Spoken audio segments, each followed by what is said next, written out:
Today we're talking about adding and using to-do lists in your PowerPoint presentation. You will likely use this on larger projects, but it is also applicable on smaller projects also, depending on the number of tasks that you have to do before and after your delivery. The to-do list can be put in three areas in your slideshow while you're in edit view. You have the visible area, which is the area that is displayed in slideshow mode. You have the non-visible area, which is what I call a scratch work area that you can put different objects, which we'll show you later, and it will not be displayed. And then there's also the notes area.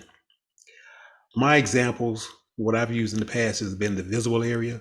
I've basically used a slide that I've hidden and made my to-do items in that way.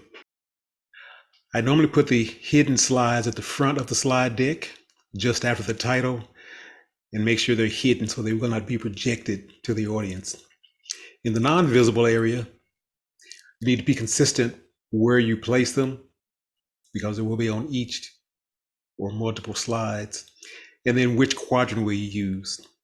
Left, right, top, or bottom? It's your decision. And then there's also the notes section. This is a very simple technique, easy to remember. You can use bulleting if you like, or you could manually number your items. You can color code them if you'd like. And you can also, of course, add in dates of things that are due. But whatever you do, you want to put them all in one spot, and it relieves you of using another program in addition to this one.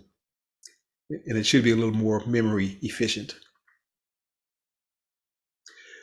The fonts list can be smaller, or the font selected can be smaller, since typically only the owner or the producer of the presentation will be reviewing those action items.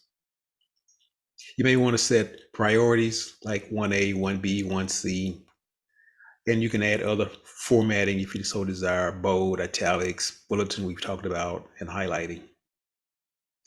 And when the item is through, you can just use strike through, a different highlighting, or my last choice, remove the item off the list. So there's things to consider as far as your action items related to a presentation, things in the future, drafting comments to other team members, and then maybe posting to YouTube or some other website after your delivery, and then other items. I have two examples here, and then we'll make one. Let's blow this up a little bit more.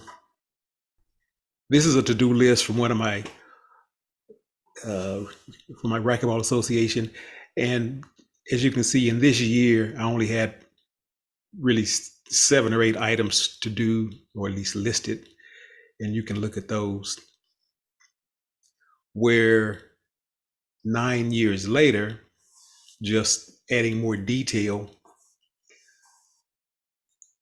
I now have 3 slides worth of to-do items, and it's just more detail, more granular, as they call it, just to remind me to check this, check this, check this. Some can be done beforehand, some will be done right before I present, and then some will be done afterwards. These are all items that were to be done before the event. Same way with these, just notes to myself. That's not really a to-do item, that's a note.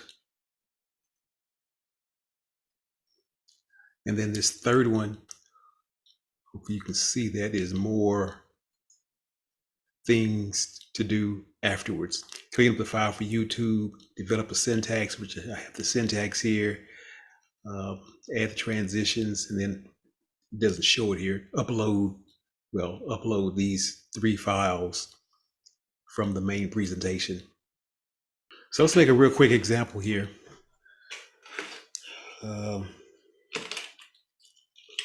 place file in server spot when complete.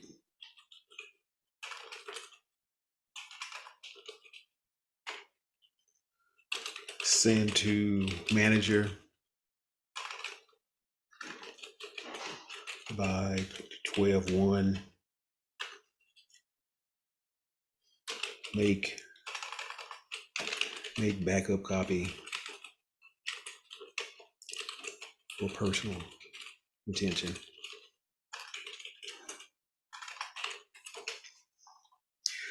And like I said, with the bulletin, you can number these if you like.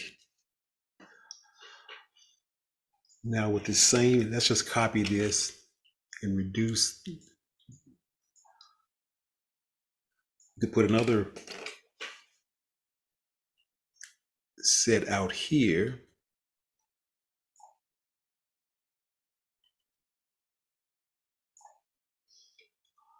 And you can add things to it if you wanted to. Bulletin still is in effect.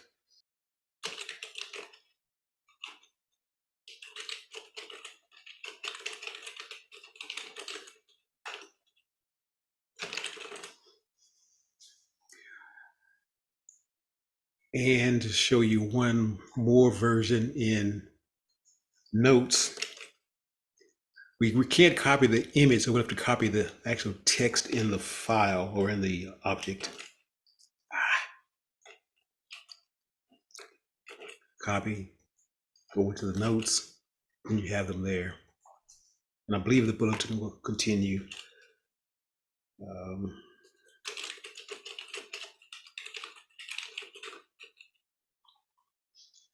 And you can bold, italicize, whatever you want to do.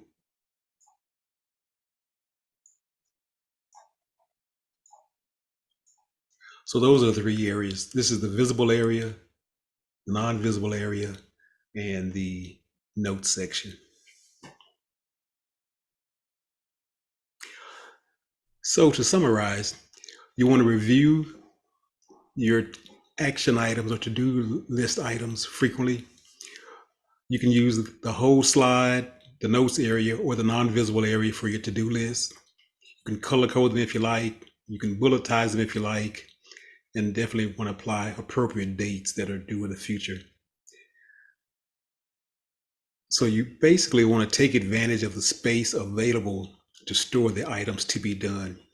It's not really a feature of PowerPoint, but it's another software item that I've kind of picked up on, that you can have all your items in one bucket instead of having PowerPoint and then a to-do list manager and other things. You can have everything in one basket. So hopefully you enjoy this.